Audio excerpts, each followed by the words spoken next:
आज की क्लास में हम जनसंचार क्या है तथा उनके साधन कौन कौन से हैं उसके बारे में जानेंगे। तो आइए शुरू करते हैं अपनी आज की क्लास।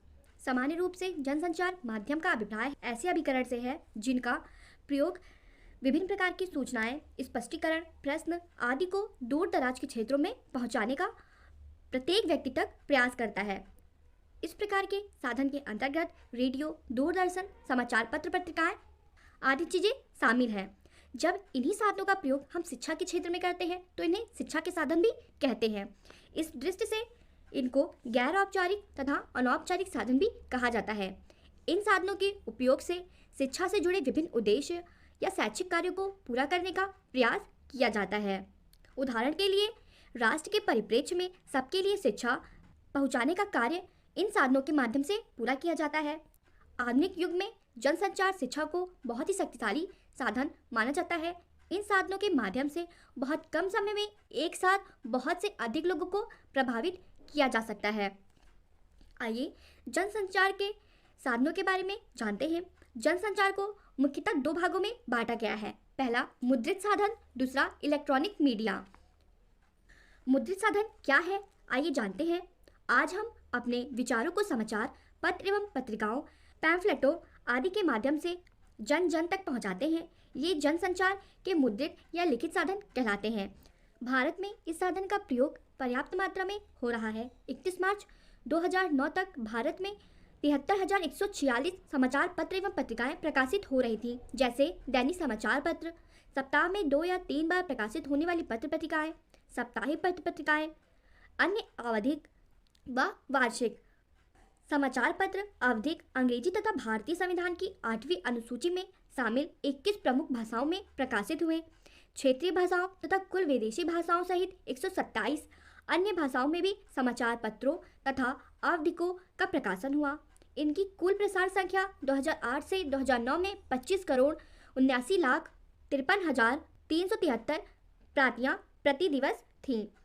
किसी भारतीय भाषा में सर्वाधिक पंजीकृत समाचार पत्र आवधिक हिंदी के हैं। इसके बाद 10,530 के साथ अंग्रेजी का क्रम रहा है। सर्वाधिक संख्या 11,543 वाला राज्य उत्तर प्रदेश है। इसके बाद 9,961 समाचार पत्रों आवधिकों के साथ दिल्ली माना जाता है। इसके अंतर्गत अगली एजेंसी है प्रेस ट्रस्ट ऑफ इंडिया।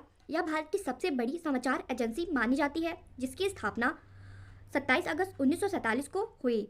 इसने 1 फरवरी 1949 में अपनी सेवाएं शुरू की। यह एजेंसी अंग्रेजी तथा हिंदी में अपनी समाचार सेवाएं दे रही है। इसके संवाददाता विश्व की अग्रणी राजधानियों, प्रमुख व्यापार तथा प्रशासनिक केंद्रों पर तैनात है। वर्तमान में भारत में इसका न्यूज़ एजेंसी में 90% पर अधिकार है। अगली एजेंसी है यूनाइटेड न्यूज़ ऑफ इंडिया। इसकी स्थापना 1956 के कंपनी कानून के तहत 19 दिसंबर 1959 को हुई। इसने 21 मार्च 1961 में कुशलतापूर्वक कार्य करना शुरू कर दिया। अगला है गुट निरपेक्ष समाचार नेटवर्क।